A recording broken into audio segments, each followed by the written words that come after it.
자, 다시 공지사항 요거 안내문 드린 거 잘 보시고 여기서부터 다시 보겠습니다. 자, 대꾸법부터 다시 보면 되겠죠. 빨리빨리 진행을 해서 일찍 가자. 오늘 선생님도 피곤하다. 자, 태민아, 요거 대꾸법이 아니야. 어? 대꾸법이 아니야. 이해요? 무슨 말이야? 아, 대꾸법 이해요? 대답을 신기하게 하네. 이해요? 너 혹시 고향이 어디니? 수원이야? 이거 그게 어디 사투리지? 기어 아니요 이거?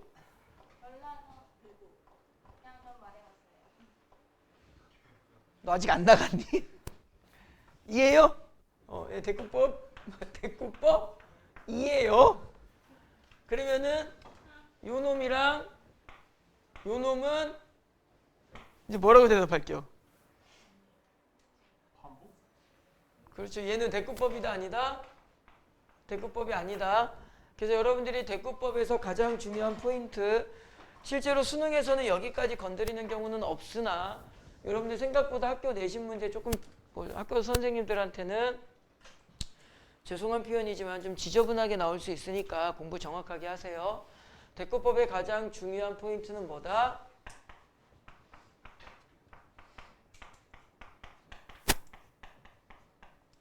연달아 제시되어야 된다. 밑에 있는 것처럼 벌려놓으면 안 된다. 문장 구조 반복 정도로만 볼 수밖에 없다. 그래서 문장 구조 반복에 대꾸법이 들어가지만 대꾸법 아닐 수도 있다. 충분히 이해되죠? 심지어 이제 문장 구조 반복 이 안에는 뭐도 들어갈 수가 있는 거야? 넓은 범주에서 본다면 수미상관도 들어갈 수 있어요. 이렇게 단순한 반복도 들어갈 수 있고. 무슨 말인지 충분히 이해하셨을 거라고 믿고요. 그 다음에 요거 위에 잠깐 보시면 대꾸법은 조사나 어미의 위치를 활용해서 찾으라는데 이거 뭐 나중에 찾게 돼. 못 찾지 않아요. 별로 신경 안 써도 될 것 같고, 이거 국어 강사로서 이런 말씀드리면 뭐하지만 느낌적으로 보입니다. 나중에 진짜로. 그러니까 너무 신경 안 쓰셔도 되고요. 여기에만 체크할게요. 대응 시어는 동일 의미 또는 상호 대립이다. 이제 여러분들 개념어 교재 요게 이제 필기가 어떻게 되어 있냐면은 문장이 이렇게 있고 그 구조가 동일한 문장이 이렇게 연이어 나왔을 경우에 이런 식으로 위와 아래의 대응 시구가 형성될 건데, 이 대응되는 시구가 그냥 여기 A, B, C라고 한다면 A', B', C'에 C어 시구가 있을 거라고. 그때 둘의 관계가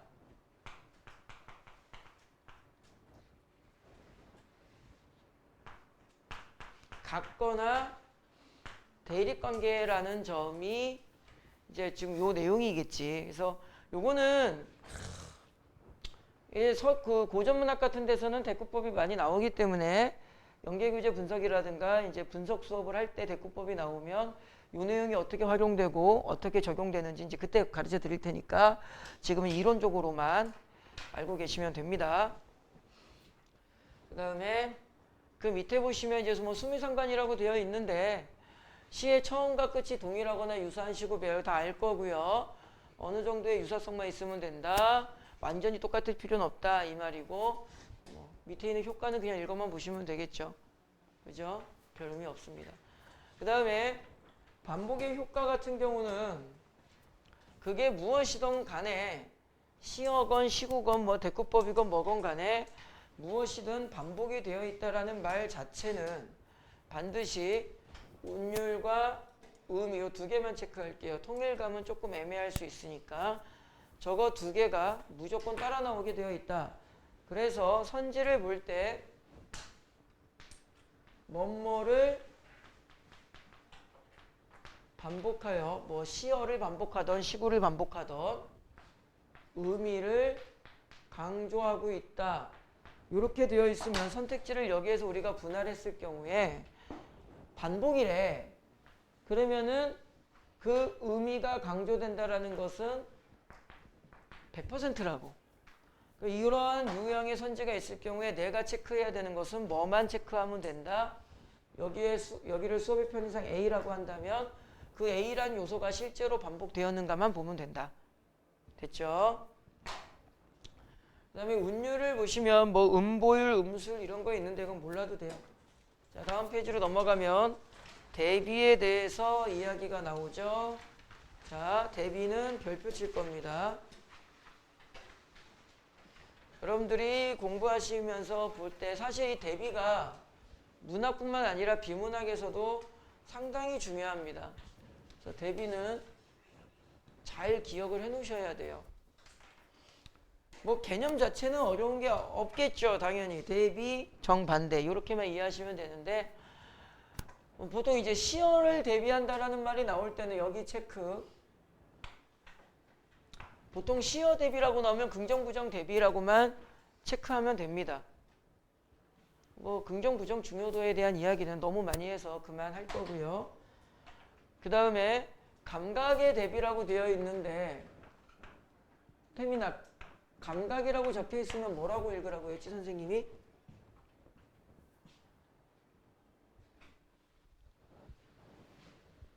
심상이라고 읽어야 돼. 심상. 감각은 심상을 말하는 겁니다. 이 정도 원리는 알고 계셔야죠. 그래서 뭐 촉각 대비, 뭐 시각 대비 뭐 이런 게 나오겠죠. 그 다음에 시간 대비 당연히 알 거고요. 공간 대비 보시면은 뭐 대충 느낌 오지. 보통 이제 자연, 속세나 자연 같은 경우는 속세가 부정이고 이제 자연이 동그라미지. 그죠? 이런 경우에도 이제 보통 타양이 세모고 이렇게 되고 보통 이렇게 됩니다. 대부분 다. 그죠? 대부분 이렇게 되겠지. 이렇게 좀 프린트가 잘 안 보이면은 눈에 띄게 이렇게 좀 그려놔. 이렇게 해놔. 대충 알 거야 무슨 말인지. 그죠? 그 다음에 태도 대비 뭐 읽어보시면 되고요. 이 태도 대비 같은 경우는 시를 좀 온전히 해석이 되어야 그 다음에 보일 거야. 그래서 지금 1번, 2번, 3번 같은 경우는 그냥 시어를 기준으로 접근을 하시면 되는데 4번 태도 대비 같은 경우는 시에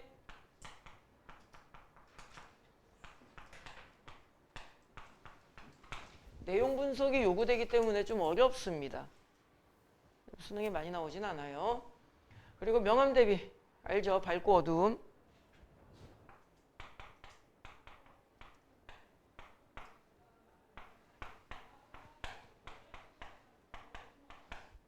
명암 대비는 당연히 아실 거고요. 여러분들 좀 네모 하나만 칠게요. 생각보다 학생들과 함께 수업을 진행하다 보면 학생들이 질문하는 부분들이 아, 이런 거를 왜 모르지라고 좀 속상해하는 부분들이 있어. 바로 이런 것들이야. 색채 대비를 모른다는 게 이게 공감이 안 되니까 참 질문을 와도 대답하기가 어려워. 저건 알아야죠. 그때 이제 여러분들이 조금만 신경을 쓰신다면 색채 대비를 찾을 때 그냥 빨갛다, 노랗다, 뭐 이런 식으로 보라색이다, 색을 표현하는 색채어가 있는 반면 색을 연상시키는 색채 이미지의 시어도 있죠. 피 하면은 붉은색, 뭐 눈 하면 흰색 이런 거. 무슨 말인지 알지? 색채 대비 정도는 좀 잘 찾으셔야 되고요. 점층 정강은 알죠? 보통 이거 이제 가르칠 때 이제 음악 용어죠. 크레센도, 데크레센도로 가르치는데 점층은 점점점 커지는 거고 점강은 그 반대가 되는 건데 사실 이 점층이 만약에 내신, 뭐 수능, 모의고사 이런 데 나오면은 개인적으로는 아마 오답률이 좀 높을 거다라고 생각을 합니다. 생각보다 잘 못 찾아요. EBS 연계교재에서는 뭐 최대한 선생님이 분석은 해드리겠지만 좀 어렵습니다. 여기 보시면 형식적 점층이라고 되어 있는데 반복을 통한 확장. 이게 이제 우리가 뭘로 배웠었냐면은 김수영의 눈이라는 시로 배웠죠. 눈은 살아있다. 떨어진 눈은 살아있다. 마당 위에 떨어진 눈은 살아있다. 이제 이걸로 배웠던 거고요. 내용적 점층은 이제 그냥 이렇게 의미적으로 점충되는 거죠. 다시 말하면은 내용적 점층이라는 것은 이게 갑자기 움직여 이거.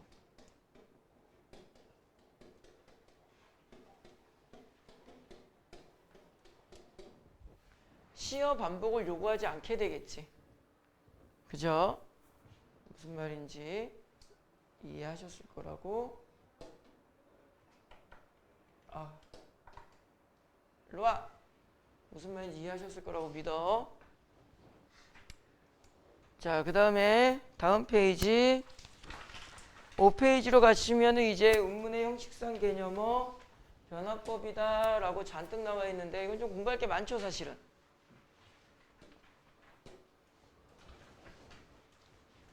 제일 첫 번째를 보시면 서리와 영탄이라고 되어 있는데 서리법 같은 경우는 뭔지 알죠? 자, 여러분들이 신경 쓰셔야 되는 것은 뭐다? 여기 이 부분에 체크하셔야죠. 대답을 요구하는 게 아니다. 평서문으로 전환 가능하다. 많이 했었죠? 여자친구가 있어? 이건 그냥 단순 의문문이고 제가 있겠어요? 이게 평서문으로 바꿀 거야? 없어요?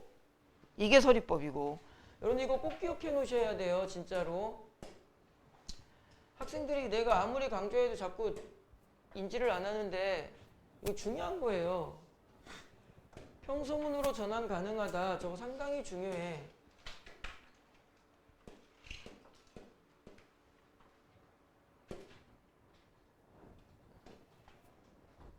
이거 안 두꺼워지냐?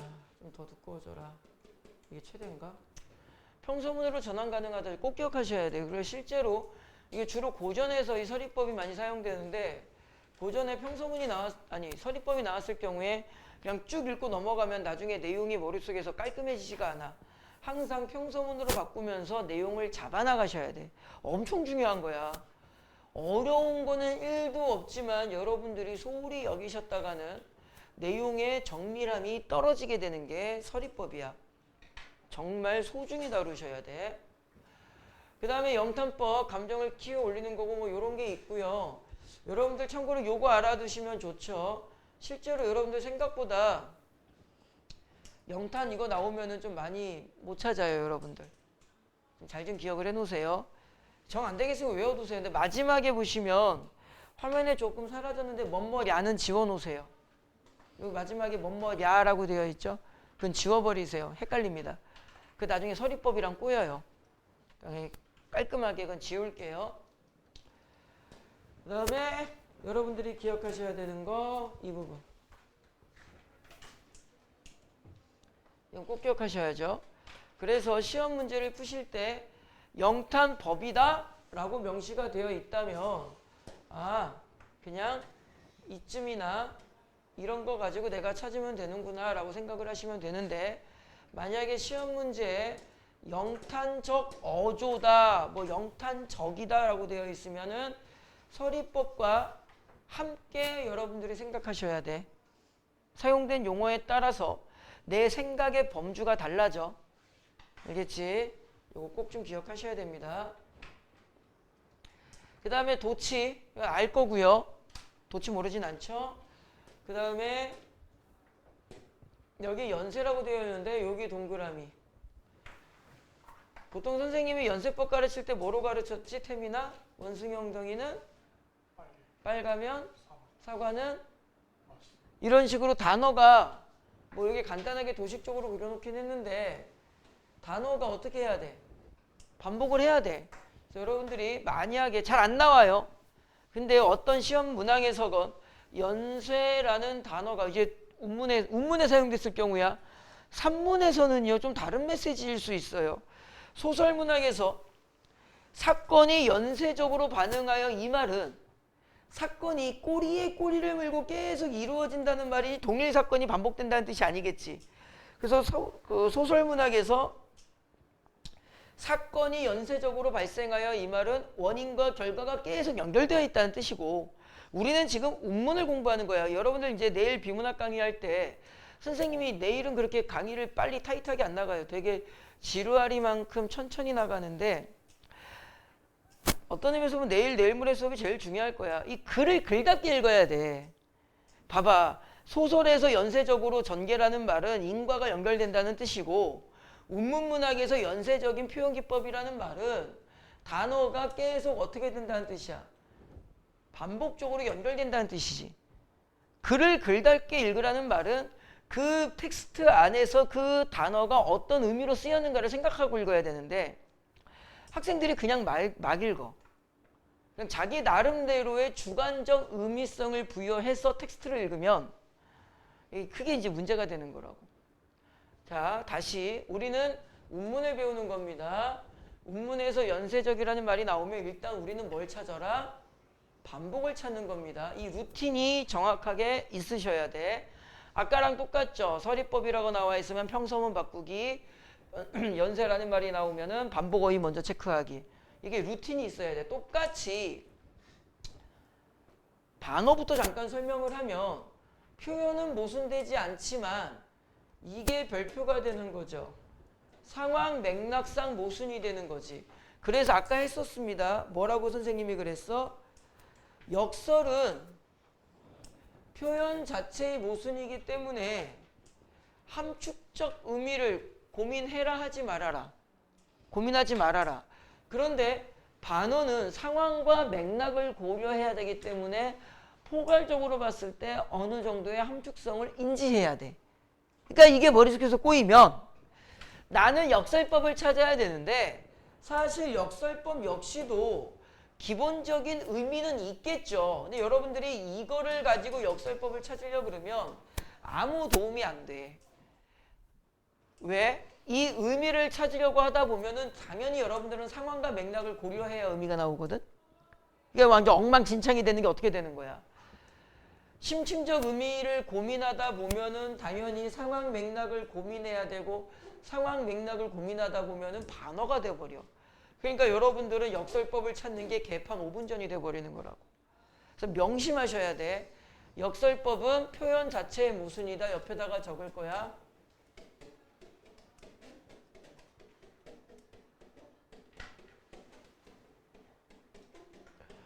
함축성을 완전히 배제할 거야.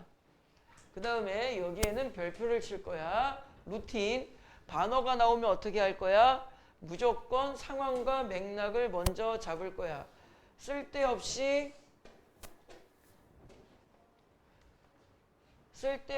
역설법에서 상황 맥락의 의미를 도출하지 않을 거야. 정확하게 선을 그어서 여러분들이 완벽하게 이해를 하셔야 돼요. 역설법과 반어법은 차이가 있어. 알겠지? 조심해야 돼. 벌써 세 번째, 네 번째 이야기에 태민아, 역설법은 함축성 자체를 고민한다 하지 않는다. 반어법은 정확하게 말하면 함축성이라기보다는 무엇을? 함축성과 연결되는 상황과 맥락을 고려해야 된다. 알겠지? 이거 헷갈리지 마 이제는. 그 다음에 역설 반어 밑에 보시면은 시적 긴장감이라고 되어 있는데 뭐 많죠? 그냥 우리는 요 옆에다가 뭐라고 적을까? 시적 긴장감은 그냥 다시 적을게.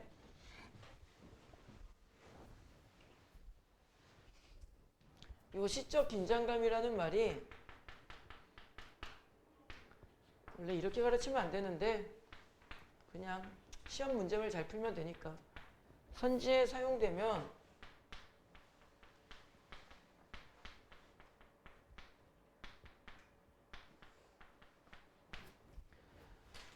사용되면 그냥 무시할 것 이렇게 적어 놓고요.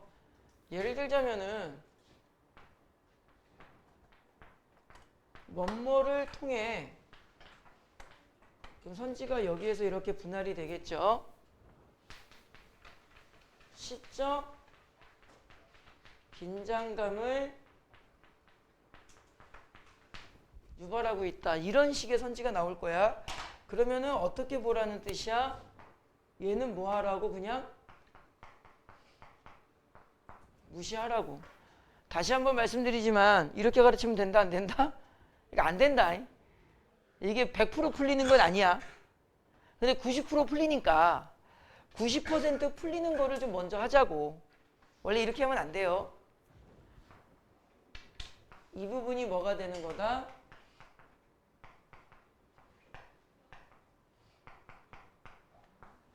출제 핵심이 되는 거다. 이해됐죠? 됐지? 그 다음에 한 장을 넘기시면 뭐 이제 6페이지부터는 뭐 특별히 선생님이 더 디테일하게 이야기할 만한 게 별로 없습니다. 자, 운문의 형식상 개념은 구체화라고 되어 있는데 이건 이제 지난 시간에 강의했던 게 이걸 거예요. 문학작품이라는 것은 인간의 삶을 보여주고 그 인간 삶을 구현해내는 건데 그 문학에 구현되는 인간 삶이라는 것은 두 가지가 있는 거라 그랬죠. 개인의 삶이냐 시대의 삶이냐. 그런데 인간 삶이라는 것은 상당히 추상적인 거기 때문에 문학에서는 다양한 표현 기법이나 함축성을 통해서 구체적으로 제시하는 것이다. 그러니까 문학의 그냥 기본적인 원리를 좀 알고 공부해라. 그리고 선생님이 별표 치는 거는 항상 이 부분이 되는 거겠지. 어느 부분? 바로 여기. 숨겨진 정보 파악은 누구의 몫이다. 이거 아까 다 이야기한 거죠. 출제자의 몫이다. 우리는 제시된 정보의 근거의 타당성을 판단하는 거다. 선생님이랑 지금 3주 거의 한 달째죠. 4주차째 공부하면서 여러분께서 제일 많이 들은 말이 이걸 거예요. 한 달 내내 내가 가르치고 싶은 건 사실 이거 하나야. 절대로 스스로 분석하려고 하지 마세요. 언젠가는 여러분들이 직접 분석해서 함축성을 도출해내는 능력이 있으면 좋겠지만 기본적인 독해가 어느 정도 된다라는 보장성을 확보했을 때 좀 심화형 독해를 해야지. 수학도 마찬가지잖아. 내가 2점짜리, 3점짜리도 제대로 못 푸는데 무슨 4점짜리 수업을 듣고 수능 모의고사조차도 나는 수학이 4등급 나오는데 무슨 서울권 상위대학의 논술 전형을 내가 어떻게 붙겠어. 공부라는 건 단계와 순서가 있어요. 그러니까 지금 우리가 이 단계, 이 순서에서는 함축성은 좀 배제하고 일단 하자. 언젠가는 우리가 이것도 좀 고민해 볼 건데. 알겠지? 그 다음에 관념이나 태도 정서는 오감 재현이 안 되는 거고 이미지나 이런 것 같은 오감 재현이 된다 이건데 몰라도 되는 거고요. 그 밑에 이제 비유법 이런 거 했는데 이거 다 알죠? 직유 뭐뭐처럼 가르칠 거 없을 것 같고요. 은유 뭐 몰라도 되고요. 알잖아 이런 거는. 의외로 여러분들 고전에서 실제로 이제 학생들을 가르치다 보면은 직유나 은유 같은 거는 뭐 시험때 잘 사용을 안 해요. 의외로 생각보다 많이 사용하는 게 뭘까? 의외로 생각보다 많이 사용하는 게 아이고 씨 잘못 눌렀네. 잠깐만. 의외로 생각보다 많이 사용한 게 뭐야? 의인이야 의인. 그리고 이제 여기에 보시면은 의인과 하류 좀 다른 게 있는데 몰라도 돼요. 저거 구분하는 문제는 안 나왔어요. 그래도 여러분들이 한 군데에다가만 좀 체크했으면 싶은 게 이 부분입니다. 화류법은 이제 생물처럼 표현하는 거고요. 의인법은 온리, 여기 의인과 화류 밑에 나오죠. 의인법은 온리 무생물이야. 아니 온리 사람이야. 근데 대신에 화류법은 표현 대상이 무생물이고 좀 미세한 차이가 있죠. 무슨 말인지 이해를 할 겁니다. 이런 것만 조금 조심하셨으면 좋겠고 굳이 수능에서 의인법과 화류법을 구분하는 문제를 본 적은 없어. 됐죠? 그 다음에 여러분들이 체크를 한 군데 더 하셨으면 싶은 게 바로 어디야? 인칭대명사 사용.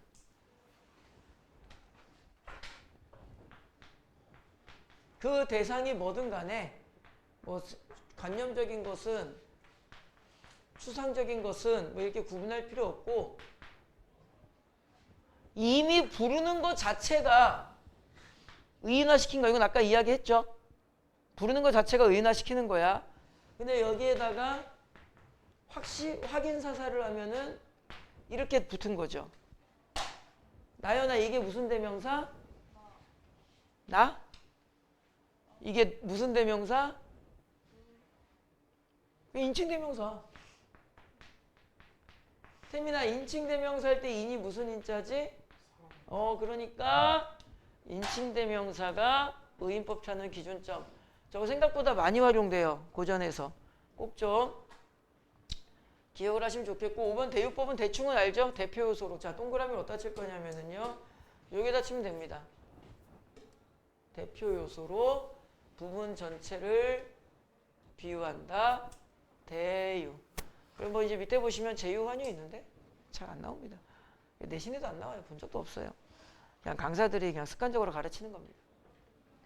기본적인 대유법 정도 아시면 되고 풍유법은 가끔 정말 가끔 나와요.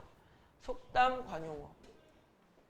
주로 고전에서 많이 나오는데 뭐 공중탑이 무너지겠니? 우리 열심히 노력하자. 이렇게 속담을 이용한다든가 뭐 격언을 이용하는 거예요. 그래서 여기에다가 하나만 더 적으셨으면 좋겠다.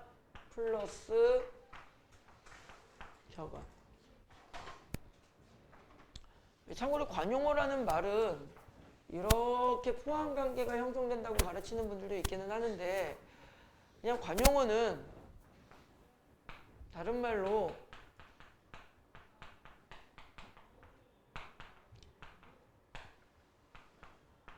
상투적인 표현이라고도 하는데 그냥 상투적이다 이 말은 또 무슨 뜻일까? 그냥 우리나라 사람들을 기준으로 그냥 좀 두루두루 다 쓰는 거. 태민이는 그 여자의 이상형이 있어? 여자면 다 돼? 자, 얘기해봐. 그래 대충이라도. 예쁘고 착한 사람. 이럴 때 우린 태민이는 여자를 보는 눈이 어떻다 그래? 상당히 높다 그러죠. 예쁘고 착한 사람은 내 옆에 없어요. 남자 이상형이 어떻게 돼? 잘생기고 멋있고 돈 많은 사람. 그치 윤정아? 그런 남자는 네 옆에 없어. 눈이 높다는 말이 언제 쓰여? 사람에 대한 가치 판단의 기준이 엄격하고 좀 하이 레벨일 때. 자, 눈이 높다. 이건 속담은 아니죠. 격언도 아니고. 근데 우리나라 사람들이 일상적으로 쓰는 말이죠. 요즘에는 이런 표현 잘 안 하지만 이제 드라마 같은 데 보면은 아빠가 월급 받아왔는데 아빠 월급이 너무 적어. 엄마가 뭐라 그래? 그렇지. 쥐꼬리만한 월급이라고. 무슨 말인지 다 알지. 이런 걸 뭐라고 해주는 거야? 상투적인 표현, 관용어라고 해주는 거야. 됐지? 상징 100% 존재한다. 어지간하면 어떤 시던 간에 상징적 소재 다 나와요. 그러니까 공부할 것도 없고요. 그냥 여러분들이 그래도 좀 체크를 할 거라면 어디에 체크할까? 여기. 자, 개인적 상징이라는 게 있어요. 얘는 자신만의 독특한 스타일로 의미를 부여한 거고요. 그 다음에 관습적 상징이라는 게 있어요. 얘는 특정 사회나 집단에서 범주의 문제죠. 네, 마지막으로 원형적 상징이라는 게 있어요. 인류 전체가 통용적으로 볼 수 있는 거. 안 나옵니다. 나온 거를 최근 10년 사이에 본 적이 없어요. 그래도 그냥 이런 건가 보다. 대충만 알아두면 되겠죠. 그 다음에 7페이지로 넘어가시면은 심상 나오는데 이건 뭐 다 알죠? 시각, 청각, 후각, 촉각, 미각을 누가 모르겠어. 근데 어디에다가 여러분들이 딱 두 군데만 좀 조심을 하셨으면 좋겠는데 첫 번째가 어디냐? 그 청각에 체크하세요. 이거는 좀 체크를 해놓으시는 게 좋을 것 같아. 청각적 이미지 요거. 학생들이 꽤나 많은 학생들이 웃음이나 울음을 뭐로 착각을 할까? 시각으로 착각을 해요. 이해가 돼. 우리가 보통 웃는 얼굴을 바라보며 슬픈 얼굴을 바라보며 이렇게 표현을 하잖아. 이렇게 생각해 보면 돼. 지금은 이제 마스크를 거의 다 안 쓰는데 너 근데 오늘 왜 마스크 쓰고 왔냐? 너 KF94로 바꿔. 방독면 쓰고 와 다음부터. 그 코로나 심하게 이제 초창기 때 엄청 심했죠. 막 그때 아직도 기억나는 게 권선동의 이 바운더리에 최초 감염자가 어디서 나왔냐면은 아이파크 6단지에서 나왔어. 나 아니야. 거기에 여기서 한 2km 정도, 1.5km? 2km 정도 떨어져 있어. 거기에 정확하게 400 몇 동인지는 모르겠고요. 403호의 감염자가 한 명 나와서 내가 정확하게 알아. 402호에 내 제자가 살았거든. 얘가 나한테 전화를 해서 얘기를 했어. 선생님 무서워서 못 나가겠어요. 좀 그래 솔직히. 근데 그때는 분위기가 그랬잖아. 그때 아이파고 6단지 아시는 분들 있을 거예요. 여기서 되게 멀죠? 1.5km? 꽤 많이 떨어져 있죠? 이 동네 학원이 다 올수업했습니다. 무섭다고. 부모님들이 전부 다 무서워서 못 보내겠다, 오늘은 안 보내겠다 이래가지고 나 혼자 빈 강의실에서 이제 강의 영상 찍고. 그때 뭐 이제 뭐 경로 추적이라 그래가지고 뭐 감염자가 어디 갔던데 나도 갔는데 어머 씨발 나 어떡해 막 이러고 뭐 어떡해. 지금은 나 누가 이제 코로나 걸렸다 그러면 알았어 다음 주에 나오고 이러고 말잖아. 독감이나 코로나나 뭐. 그 당시에는 이제 마스크가 되게 철저했죠. 엄청 철저해서 뭐 마스크 대란도 일어나고. 그때 뭐 나도 마스크 쓰고 수업하고 다 그랬을 거란 말이야. 근데 이제 강사가 마스크 쓰고 수업하는 게 되게 힘듭니다. 두 가지가 힘들어요. 막 호흡이 딸린다. 아니야, 사실 냉정하게 말하면 호흡 딸리는 거는 그냥 참을만 해. 이렇게 수업하면 돼. 괜찮아. 뭐가 힘들게? 두 가지가 힘들구나. 맞아. 입냄새도 좀 힘들고. 근데 그거는 좀 생각하지 못했어. 뭐가 힘들게? 전달이 안 돼. 이 말이 먹힌단 말이야. 이게 탁 앞으로 나가야 되는데 마스크에 막혀 있으니까 이게 전달이 잘 안 되는 느낌이 있어가지고 이 목소리를 더 크게 해야 되거든. 그러니까 그게 힘들었어, 호흡보다는. 이제 그러다 보니까 이제 숨도 더 가쁘고 뭐 그러다 보니까는 이제 뭐 입냄새도 나고. 이게 전달 때문에 힘들었고, 두 번째 이게 더 힘들었어. 난 전달보다 이게 더 힘들었어. 뭐가 힘들었게? 표정이 안 읽혀. 그러니까 이 새끼가 씨발 내 수업을 듣고 전부 다 일단 이렇게 눈 마주치면 되거든. 근데 사람 표정이라는 게 눈으로만 전달되는 게 아니잖아. 이 왁구가 다 보여야 된다고. 그럼 이제 수업을 하다 보면은 얘가 알아듣나 근데 좀 애들 피곤하지. 그리고 그때 여학생들은 이제 좋은 거야. 화장도 안 해도 되고 이제 또 가리고 오니까. 근데 이제 화장도 안 하고 이제 꽃단장도 안 해도 이제 귀차니즘이 더 커지니까 머리도 안 감아. 100% 다 이복장 하고 왔어. 눈깔도 안 보여, 모자가 이렇게 내려와가지고. 그러면 조는 것도 못 봐. 야, 애들이 이제 고개를 까딱하고 졸면은 살짝 숙여봐. 안 보여. 이게 그러면서 적당히 졸면서 적당히 손을 막 넘긴다? 나는 7페이지 수업하는데 지가 졸다가 찝찝하잖아. 그럼 쓱 넘긴다 갑자기. 왜 넘겨? 난 7페이지 하고 있는데. 그러니까 막 졸음 통제도 안 되고 제일 힘든 게 표정이 안 읽히니까 수업을 하다가 이제 뭐 분위기를 이제 좀 풀어준다든가 뭐 하려고 좀 딴 얘기도 하고 하잖아. 그 이제 리액션이 있어야 이게 좀 얘네들이 이제 좀 다시 집중도가 올라오는구나. 아직 여전히 피곤하구나. 차라리 이게 분위기를 풀어준다고 딴 얘기를 했는데 애들 리액션이 약하면 되게 피곤한 거거든 그게. 웃는 것조차 귀찮은 거야. 그러면 차라리 그냥 5분 쉬었다가 강의하고 이게 템포 조절을 해야 되는데 안 읽혀. 전부 다 이러고 있어.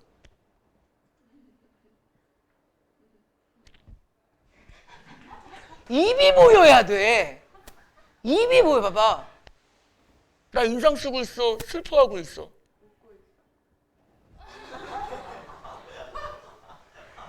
여기가 보여야 되는데 이게 안 보여.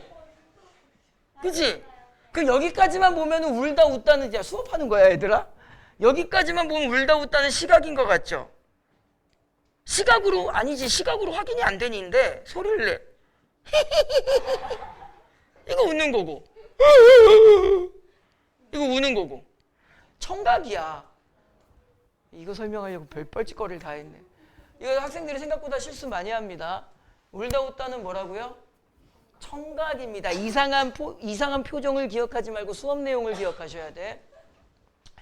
그 다음에 여러분들 다 알죠? 공감각적 심상은 다른 말로 감각의 전이고, 여러분들이 조심하셔야 되는 것은 바로 뭐다? 복합감각이랑은 다르다. 공감각은 두 개가 모여서 하나의 방향으로 가는 거고, 복합감각이라는 것은 그냥 따로따로 두 개가 사용된 거야. 무슨 말인지 알겠지? 헷갈리시면 안 돼요. 그 다음에 그 밖에 이미지 뭐 상승 하강 어쩌고 저쩌고 있는데 체크 포인트는 여기가 되겠죠. 상승 하강 같은 경우는 사전적인 의미로만 본다. 태민아, 낙엽은 상승이다 하강이다. 겨울에 내리는 눈은 뭐 이렇게 보면 돼요. 산을 오르다? 상승. 예전에 어떤 학생이 질문을 한 거예요. 선생님, 산을 오르다는 상승 하강이 다 될 수 있지 않나요? 그러더라고요. 왜? 그랬더니 등산 안 해보셨어요? 산 오르다 보면은요 이렇게 내려갈 때도 돌아버리겠네 진짜. 1차적인 의미, 산을 오르다. 상승 이미지라고 좀 제발. 그 다음에 정적, 동적 알 건데 여기만 한 번 더 체크를 할 겁니다. 어디? 요 부분. 정적, 동적이 뭔지는 아실 거고요. 정확하게 표현을 하면 동적 중에서도 이제 역동적이라는 말이 있습니다. 역동적이라는 것은 이제 심력자를 붙여가지고 되게 힘있게 좀 다이나믹하게 느낌이 더 강해지는 경우. 이럴 경우 역동적이라고 하는데 수능이나 내신에 동적이니 역동적이니 이거 안 나와. 그러니까 굳이 그런 거 고민하지 마시고 움직임이니 아니니 보신 후에 움직임의 세기가 기준이 아니다는 점 기억하세요. 보세요. 꽃잎이 벌어진다. 동적이야 정적이야?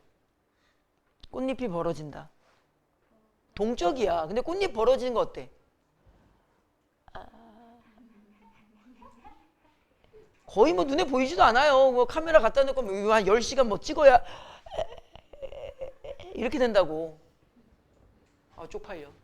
그래도 그것도 동적이라고 봐야 되는 거야. 움직임의 세기나 뭐 속도나 크기가 중요한 게 아닙니다.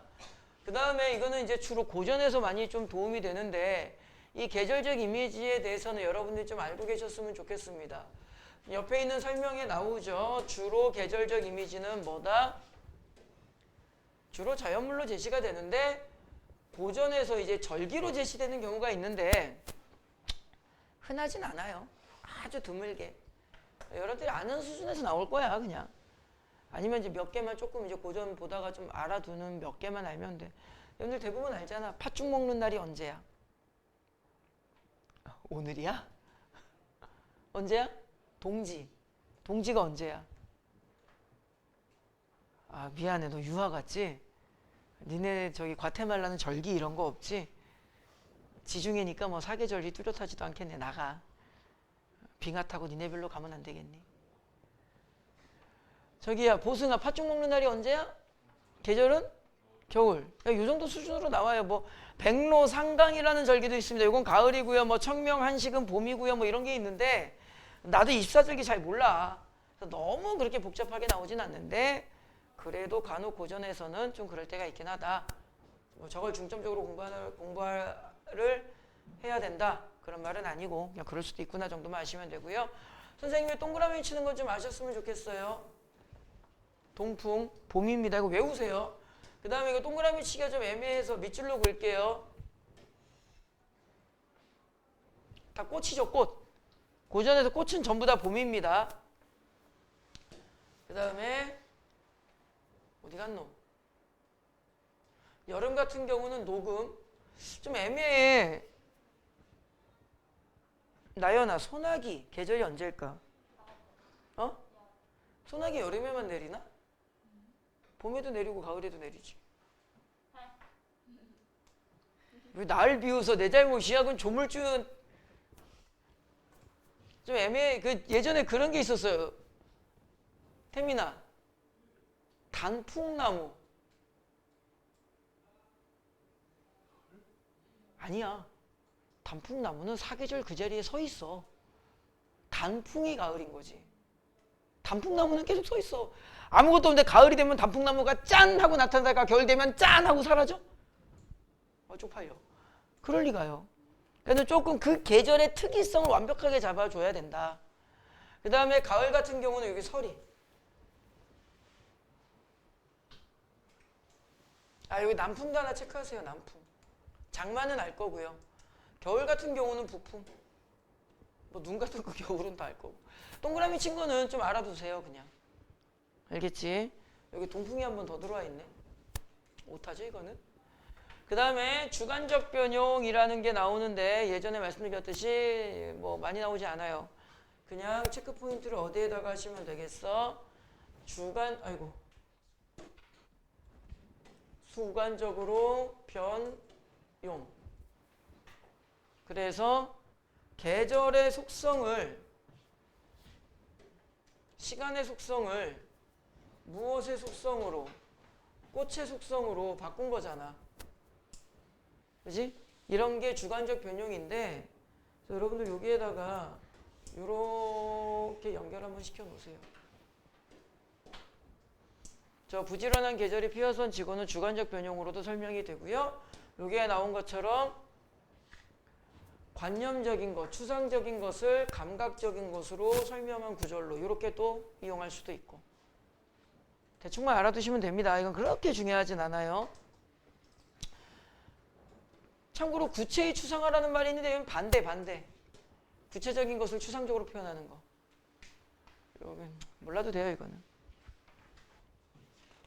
그 다음에 다음 페이지를 넘기시면은 시상전개 방식이 나오는데 시상전개 방식은 여러분들이 딱 세 가지만 알아두면 된다 그랬죠? 일단 시상전개 방식의 뜻이 뭐야? 시상. 사상이나 감정을 전개, 보여주는 스타일인데 뭐라고 무지가리 삐빠빠 나오는데 이거 몰라도 되고요. 여러분들이 아셔야 되는 것은 여기 세 개.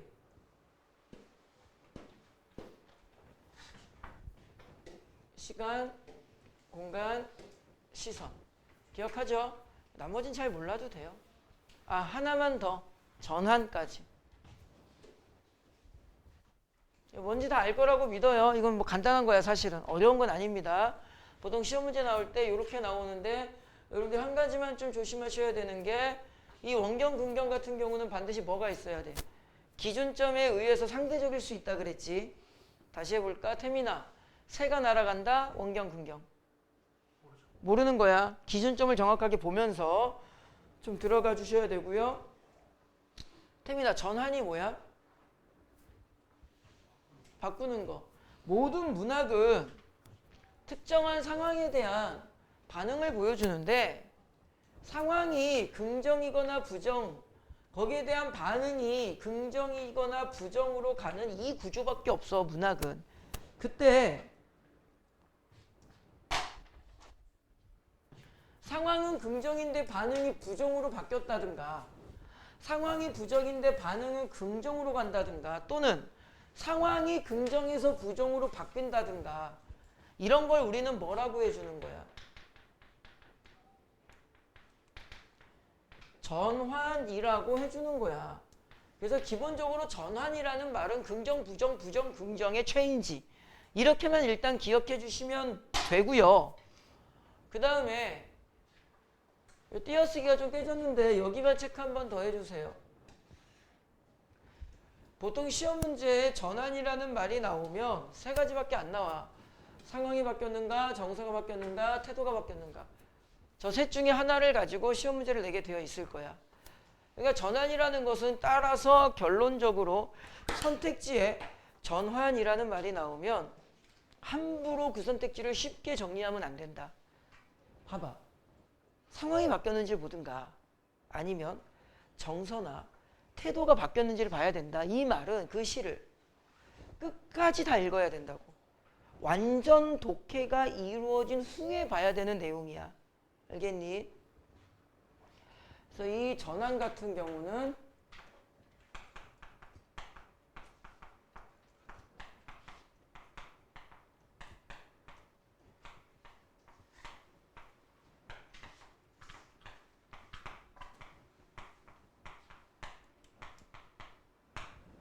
작품의 전체 내용을 정리해야 되기 때문에 생각보다 난도 있는 선지야.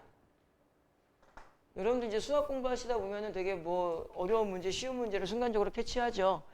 다른 과목도 마찬가지입니다. 국어 영역도 마찬가지예요. 이게 난이도가 높은 선지가 있고 난이도가 좀 약한 선지가 있겠죠. 전환이라는 선지는 난이도가 높은 내용이야. 함부로 쉽게 풀려고 하면 안 되고 깊이 있게 사고해줘야 돼.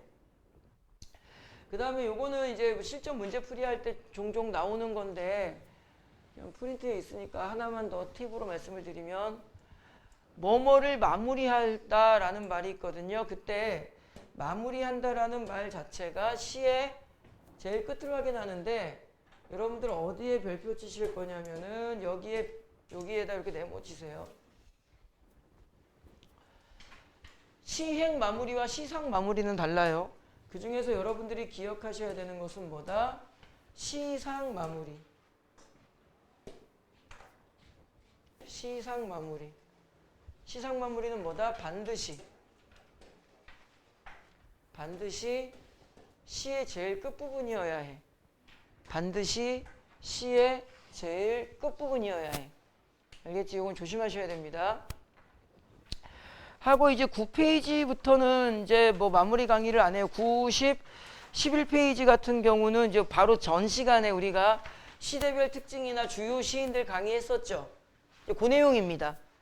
필기 내용이 거의 똑같을 거기 때문에 나중에 이제 필기하신 내용 참고하셔서 조금 부족한 거 있으면 채워 넣으시든가 하시면 돼. 알겠죠? 그리고 11페이지에 보시면 객관적 상담을 어쩌고 저쩌고 나오는데 요거는 어차피 고전시가 강의할 때 할 거기 때문에 그때 이야기를 할 거야. 됐니? 자, 까지 해서 아직 수업 끝난 거 아니야. 착각하지 마시고요. 우리가 지난 시간까지 배웠던 현대시의 전체적인 내용을 마무리를 했고, 그러면 실제로 모의고사 또는 학교 내신에서 어떤 느낌으로 시험 문제가 나오는지 한번 풀어볼 거야. 이게 작년도 3월 모의고사 현대시 문제만 좀 골라낸 거거든. 3문제밖에 없어요.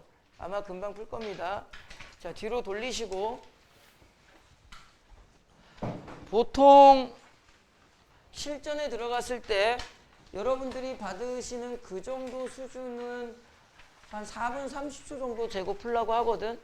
근데 우리는 그렇게까지는 안 하고 5분을 재서 풀 거야.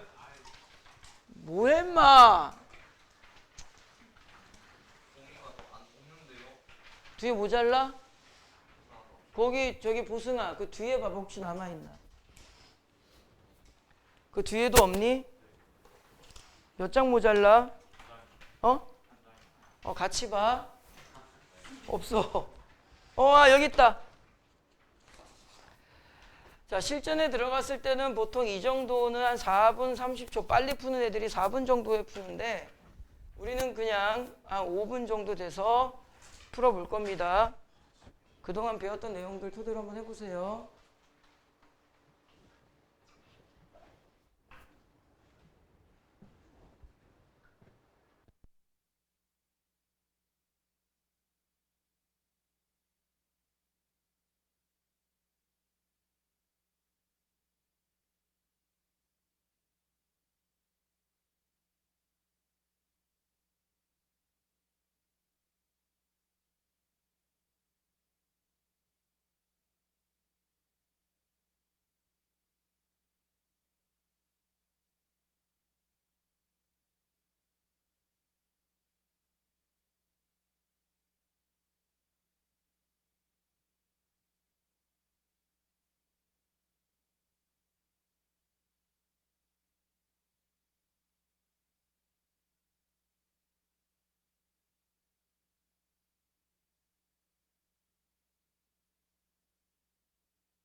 소리가 좀 되게 힘 빠지지 않니? 자, 나중에 여러분들 이제 모의고사 훈련할 때 이렇게 똑같이 시계를 80분으로 띄워드려요. 오늘 고사장 가면 시계 있어 없어? 고사장에 시계 없어요. 무슨 말인지 알죠? 자, 보시면은 이제 조금 못 보신 분들도 있을 텐데 같이 좀 볼게요. 태민아, 어려워 쉬워?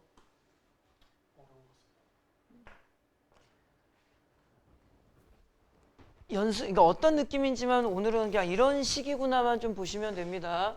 배웠던 것들을 포괄적으로 다 합쳐서 말씀을 드려보면, 제목과 작가를 먼저 보라 그랬지. 자, 제목과 작가를 보시면 정지영의 장수산, 고재종 씨의 고요를 시청하다. 우리가 알 수 있는 정보는 없어. 그럴 수 있죠. 그리고 원래는 가능하시다면 28번부터 30번까지 총 15개의 선지를 다 검토하시는 게 좋아요. 네, 여러분들 이제 실전에 들어갔을 때는 되게 불가능하실 겁니다. 좀 어려움이 있어요, 사실 그거는. 더군다나 이 구성 같은 경우는 28번, 29번 둘 다 선지가 상당히 길기 때문에 미리 읽어본다면 어떤 시간적 압박과 초조함 때문에 집중이 좀 잘 안 되실 거야. 이론적으로는 다 보시는 게 좋고요. 하지만 반드시 하셔야 되는 게 뭐죠? 보기를 먼저 본다. 그리고 이 보기에 작품의 내용과 관련한 정보가 나와 있다면 가장 기본적인 마인드는 보기에 나와 있는 정보를 시에다가 접목시킨다야. 자, 무슨 말이냐? 보기를 보시면은 시에서 조용하고 잠잠한 상태인 고요를 형성화하는 방식은 다양하다. 보기에서 무엇에 대한 이야기를 할 거야? 고요의 형상화를 이야기해 줄 거야. 이 말인 즉슨 이제 선생님이 내일 비문학 강의할 때 말씀드릴 텐데 끊임없이 생각을 만들어 나가야 돼. 사고화를 시켜야 된다는 표현을 쓰거든. 그냥 고요를 형상화한다 이렇게 읽는 애들이 이제 하수 4등급 애들. 더 비관적으로 이야기를 하면은 4, 5등급 애들은 고요를 형상화한다라는 글자를 읽을 뿐이지 생각은 멈춰 있다고. 여러분들이 비문학이 어려운 이유가 그것 때문에 그래. 여기 자세한 이야기는 내일 할 겁니다. 여기에서 1, 2, 3등급 애들은 무슨 생각을 하셔야 되냐면은 두 작품이 있는데 이 두 작품이 전부 다 무엇에 대한? 고요에 대한 이야기구나를 알아야 돼. 그 다음에 형성화시키는 방법은 고요의 상태를 직접 드러낼 수도 있지만 오히려 소리를 활용하여 고요를 부각하는 효과를 얻기도 한다. 다양한 소재나 감각적 이미지. 자, 고요는 소리를 통해서 나타날 수도 있고요. 다양한 감각적 이미지나 어떤 소재를 가지고 나타낼 수도 있대요. 우리는 그리고 배웠죠. 감각이라고 되어 있으면 뭐라고 읽어라? 심상이라고 읽어라. 그럼 최소한 여러분들께서는 이 가작품과 나작품을 읽을 때 심상은 분석하면서 읽어줘야 되는 거야. 거기까지는 해줘야 되는 거야. 왜? 보기에 그렇게 나와 있으니까. 그 다음에 마지막 문장을 보시면 이 고요가 시의 분위기를 형성할 뿐만 아니라 한 가지 더 내면 세계를 암시한대.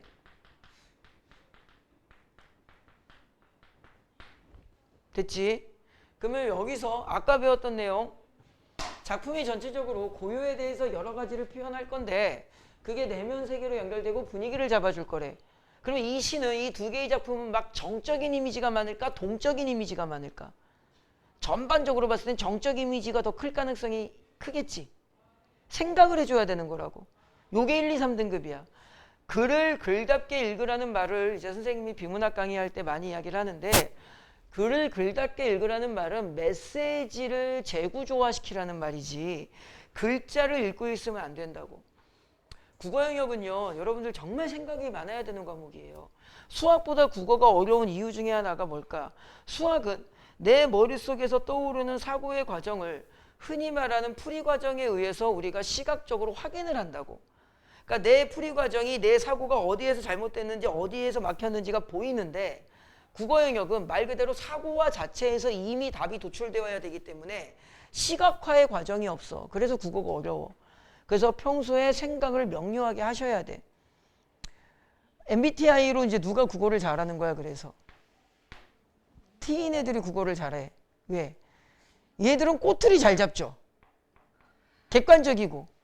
좀비 영화 보니까 너무 무서워. 그럼 T는 좀비니까 무섭지. 이지랄하고 있다고. 선생님 저 너무 속상해요. 성적이 안 나왔어요. 네가 돌대가리니까 그렇지. T의 특성이 뭔지 알아? 인과성을 명료하게 따져 들어가. 그래서 여러분들이 국어 1등급 받고 싶다? 지금부터 MBTI를 바꾸시면 돼요. MBTI 뭐야? T라고 다 국어를 잘하는 게 아니야.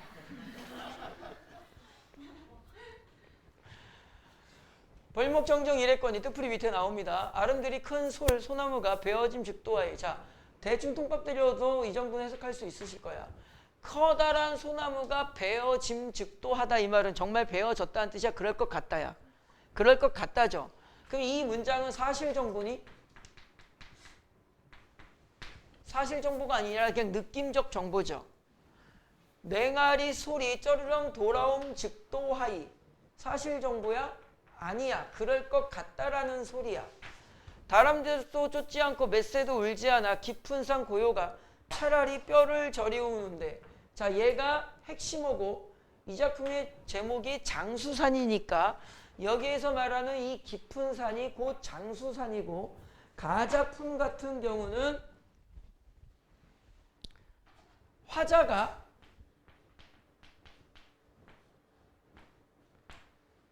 상황에 대해서 정보 제시를 한 걸 보니 이 상황의 정보가 어디에서 장수산이라는 곳에서 어떤 상황, 고요를 느끼는 상황, 그리고 여러분들이 분석하시는 과정이 진행이 제대로 되셨다면 뼈를 저리우다 촉각이구나, 눈과 밤이 종이보다 시구나 시각이구나, 이렇게 좀 침상을 잡아줘야 되는데 여기 같은 경우는 당연히 청각이구나를 잡아주셔야겠죠. 다는 못 잡더라도 선생님이 체크한 부분은 인지하셨어야 돼. 왜 그럴까? 글자가 진하잖아. 보기에서 이미 다양한 감각과 심상, 소리 어쩌고저쩌고를 했고, 지문 자체에서 진한색 볼드체로, 진하게 하는 걸 볼드체라고 보통 표현을 하는데, 볼드체로 체크했다라는 것은 저 진한색 시구가 선지에 사용된다는 뜻이기 때문에 저기에서는 생각을 잡아주면서 들어가야 돼. 그 다음에 이 골짜기를 걷는다는데 무슨 말인지 모르겠어. 우리는 함축성은 배제하기로 했죠. 우절 중, 위에 어떤 저 위에 절이 있고 그 절에 중이 있는데 이 중이 장기를 싸그리 다 졌는데도 그냥 웃으면서 올라가. 그러면은 긍정진술이야 부정진술이야? 통밥 상식선에서 긍정진술이겠죠. 이럴 때 보통 초월이라 그래. 근데 고등학교 학생이 여기에서 초월과 달감까지 찾기는 좀 어려움이 있을 수 있어. 그래가지고 여러분들께서 28번의 3번 선지에서 세속적인 욕심에서 벗어난 요거는 조금 어려울 수 있을 거야. 아직까지는. 근데 나중엔 할 수 있겠지. 그 냄새를 줍는다. 아무튼 긍정진술이라는 점까지는 여러분들이 좀 분석이 가능하셨어야 돼. 시름은 근심걱정을 나타내는 단어죠. 부정어야. 이런 어휘는 아셔야죠. 바람도 일지 않는 고요의, 이 장수산의 고요의 상황, 화자의 상황, 어떤 상황? 시름, 근심걱정의 상황인 거죠. 얘는 정서적 상황, 정서적 반응이 되겠지. 그러면은 그 뒤를 읽어서 얘가 계속 부정으로 가는가 어떤가를 보는데, 오, 요게 핵심 구절이 되겠죠. 영탄법, 오, 감탄사, 오, 견디란다. 우리는 이거 두 글자로 뭐라고 해줄 거야? 인내라고 할 거죠. 그러면 정서에 대한 이제 뭐까지 온 거야? 태도까지 온 거죠. 태도는 뭐가 되는 거야? 인내의 자세가 된 거죠. 그럼 시의 내용은 끝난 거야. 어떻게 끝난 거야? 화자는 고요한 장수산에서 근심걱정이 있지만 이겨보기로 마음을 먹었어. 여기까지가 다야. 그리고 이 보기를 기준으로 장수산과 관련된 다양한 소재나 심상들은 전부 다 정확하게는 못 찾겠지만 고요의 이미지로 처리하면 되겠지. 이렇게 읽으면 된다고. 딱 요만큼만 읽으면 사실 수능 내신이 다 되거든. 원래 이렇게 가작품 하나 읽은 다음에 문제 풀고 해야 되는데 우리는 그냥 일단 문제를 다 풀어보는 식으로만 해볼 거야. 아니, 작품을 먼저 좀 다 읽고 문제를 풀어볼 거야. 화면을 조금 줄여놓고요. 그 다음 화면을 좀 더 줄여야 되겠다. 나 작품을 보시면 더 줄여야 되네. 화면 좀 작게 할게요. 그냥 얼만큼 줄여야 돼? 하나면에 다 나왔으면 좋겠는데.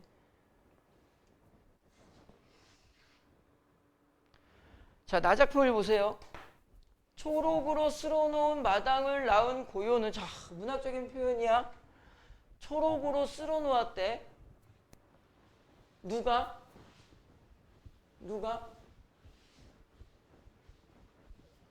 그건 모르겠어.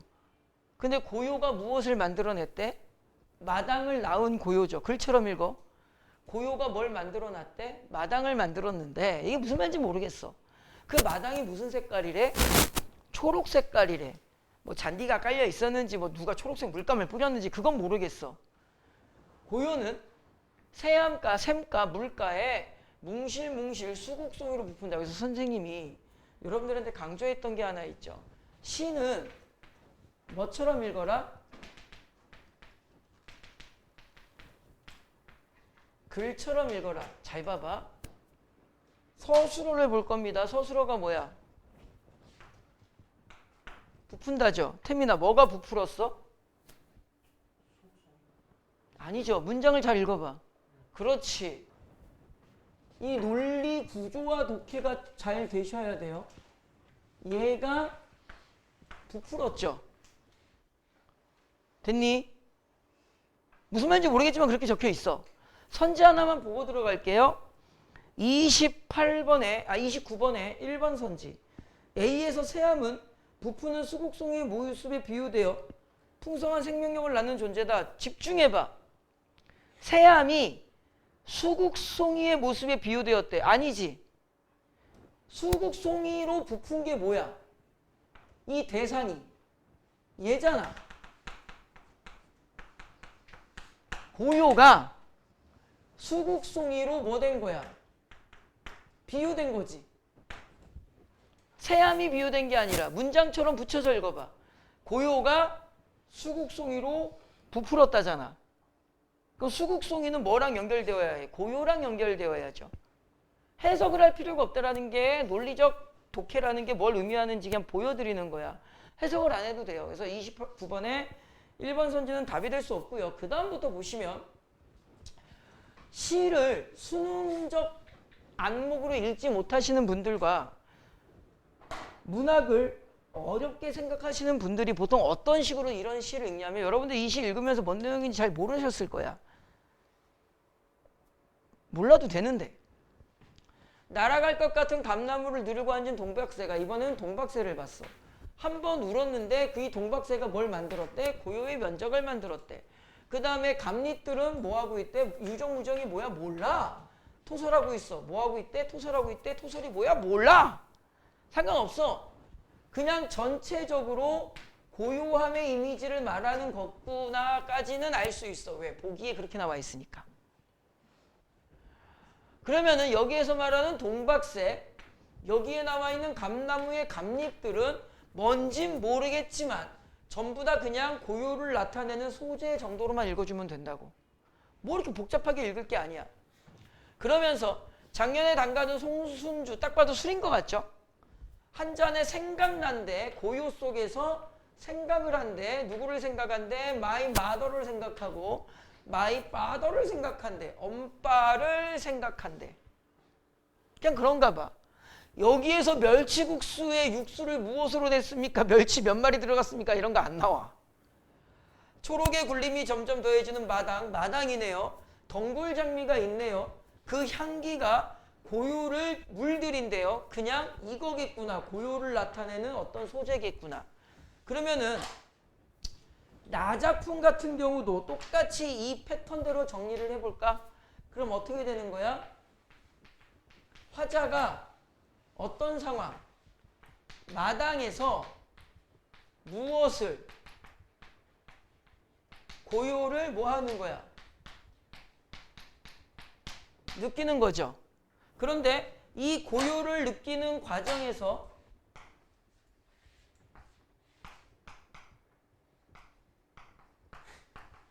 다양한 소재들이 활용됐구나.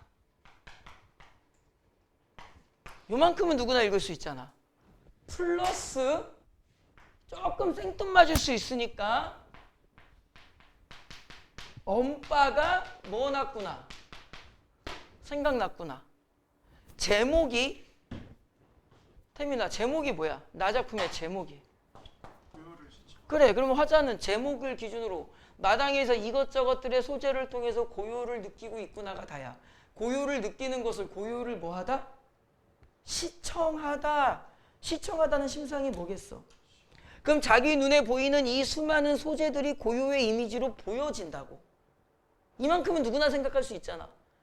그죠? 함축성으로 들어갈 필요가 없다니까. 이만큼만 해도요. 28번에 이제 어제 강의를 할 때 학생들이 좀 많이 틀리던데 적절하지 않은 것은 조금 빨리 답을 좀 맞춰드리면 요거 답이 몇 번일까? 태민아 몇 번?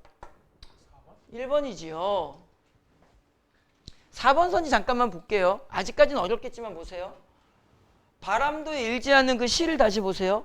바람도 일지 않는 곳이 어디야? 시름은 바람도 일지 않는 고요죠. 시를 그대로 읽어. 바람도 일지 않는 고요죠. 고요한 곳이 어디야? 장수산이지. 그 장수산은 좋은 데야 나쁜 데야? 긍정일까 부정일까? 긍정적 이미지잖아. 하얗다. 이 고요함 속에서 나는 인내를 배운다. 이렇게 되고 있잖아. 그러면은 바람도 일지 않는 긍정이 돼버린다고. 이 긍부정이 익숙해지면 이게 보일 거야. 흔들리는 건 뭐가 흔들려? 근심 걱정이 흔들리죠. 봐봐. 그럼 얘는 부정이야. 다시 한번 설명해 볼까? 바람도 일지 않는 것의 주체는 고요죠. 가만히 있는 거지. 그죠? 흔들리는 것은 고요랑 이미지가 같아 달라. 이미지가 다르지. 흔들리는 건 뭐야? 근심 걱정이죠. 그럼 근심 걱정은 무조건 세모란 말이야. 그러면은 반대 개념이니까 바람도 일지 않는 장수사는 반대 개념이니까 긍정으로 가줘야 돼. 됐니? 그러면 대비하여 맞아 틀려. 얘는 맞아. 선지 분할이라는 거야. 시적 공간이 어디야? 장수산이야. 장수산에 뭐하는? 동화하지 못하는. 자 그럼 시적 공간은 긍정이죠. 내적 고뇌는 부정이죠. 얘네 두 개는 동화하지 못하는 게 맞지? 장수산에 완전히 동화했으면 나는 시적 고뇌를 느끼지 않겠지. 아직은 좀 어색하고 어려움이 있지만 가급적이면 시를 분석해서 풀려고 하지 말고 논리적으로 정리를 해서 푸는 것을 먼저 연습하세요. 그리고 나서 수능 특강을 가지고 분석을 하다 보면 분석력이 나중에 자연스럽게 따라와. 여러분들이 고사장에 들어갔을 경우에는요, 왜 다 모르는 작품이 나올 거란 말이야. 그러니까 자꾸 내용적 측면으로 시를 읽으려고 하지 말고 논리적 측면으로 분석을 해봐야 돼. 답 1번인데 큰 솔과 베어짐 직도화, 아까도 잠깐 말씀드렸지만 얘는 사실 정보야, 그냥 가정 정보야. 가정 정보죠. 정말 소리가 들렸어, 안 들렸어? 소리가 안 들렸지. 그죠? 근데 만약에 얘는 큰 소리가 들려. 얘는 고유의 이미지가 아니겠죠. 그러면 이 표현들을 통해서 아까 보기를 먼저 읽은 이유가 뭐였어? 전체적으로 이 작품은 무엇의 이미지를 나타내줘야 돼? 고유의 이미지를 나타내줘야 되죠. 그리고 그 고유한 이미지 속에서 나는 근심 걱정이 있지만 인내할 거야. 우리가 뭐라고 배웠니? 이 정서와 태도가 그 작품의 주제라고 배웠지. 주제가 이거거든. 일반 선지를 다시 읽어봐. 이거 주제랑은 아무 상관이 없어요. 주제랑 아무 상관이 없는 선지야. 이 작품 자체가 뭐 아낌없이 주는 나무를 이야기하는 게 아니라고. 이 작품에서 자연이라는 이미지는 고유의 이미지로 끝났고 이 작품의 주제인 정서와 태도는 결국 인내로 귀결되어야 하니까 작품의 내용과 일반 선지는 아무런 상관이 없는 내용이야. 그러니까 여러분들이 다 문제를 풀 수 있어요, 사실은. 29번의 답은 태민아 몇 번일까? 그렇지, 2번. 마당을 물들인 초록은 덩굴장미와 새치가 어울리며 계절감. 설명할 것도 없잖아, 이건. 장미는 계절감입니다. 6월 달에 펴요. 됐니? 설명할 것도 없겠네. 그 다음에 30번을 보시면 태민아 30번에 몇 번? 5번. 이제 여러분들이 실제로 문제를 푸시는 과정에서는 선생님처럼 선택지의 정답만이 원포인트로 보이는 것이 아니라 앞에서부터 선택지를 읽어나가기 때문에 정보가 꼬이고 어려운 건 맞아. 그건 맞아. 근데 선생님이 지금 보여드리고 싶은 것은 독해가 어떤 기준에서 움직여야 하는가, 그리고 선지를 어떤 마인드로 접근해야 되는가, 이것만 보여드리는 거라서 답만 딱 잡아드리면, 아까 우리가 이런 걸 배웠죠. 이제 뭘 배웠었냐면은 보기와 지문과 선지가 있을 경우에 항상 1차 기준이 뭐였니? 이건 꼭 알아두세요. 항상 1차 기준은 얘가 1차 기준입니다. 그리고 그 선지가 보기로 들어갈 수 있는가가 2차야. 항상 뭐부터 보셔야 된다고요? 보기와 선지를 보셔야 돼요. 이걸 먼저 봐야 돼. 칠판을 좀 지웠는데 아까 보기에 뭐라고 나와 있었냐면은 고요다. 이 고요한 상황이 어디로? 분위기나 내면 세계를 암시한다. 이렇게 연결된다는 거지. 그죠? 그러면은 가작품이건 나작품이건 장수산이건 마당이건 장수산이건 마당이건 여기에서 내가 뭘 느낀 거야? 고요를 느낀 거야. 맞지? 이거 외부야 내부야 그러면? 태민아. 외부죠. 내가 외부 요소에서 뭘 느끼고 내부로 느끼고 아까 보기에서 뭐라 그랬어? 그게 어디로 연결된다 그랬어?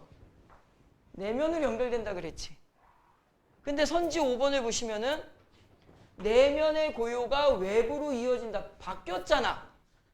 외부의 고요가 내면으로 연결되어야지. 외부가 내면으로 가는 거지 내부가 외부로 가는 게 아니네. 그래서 여기서 틀렸어.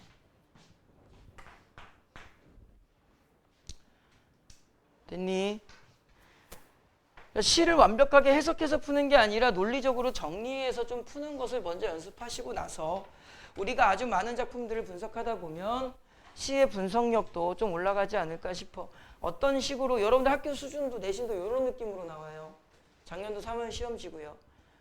그래서 좀 독해에 대한 마인드를 좀 잘 잡으셔야 돼. 까지 해서 오늘 강의 마치고 겁나 일찍 끝났네. 내일부터 주 2회 강의야. 여기 월요일 반 손 들어봐. 내일 나오셔야 돼. 화요일 반은 화요일날 나오셔야 되고요.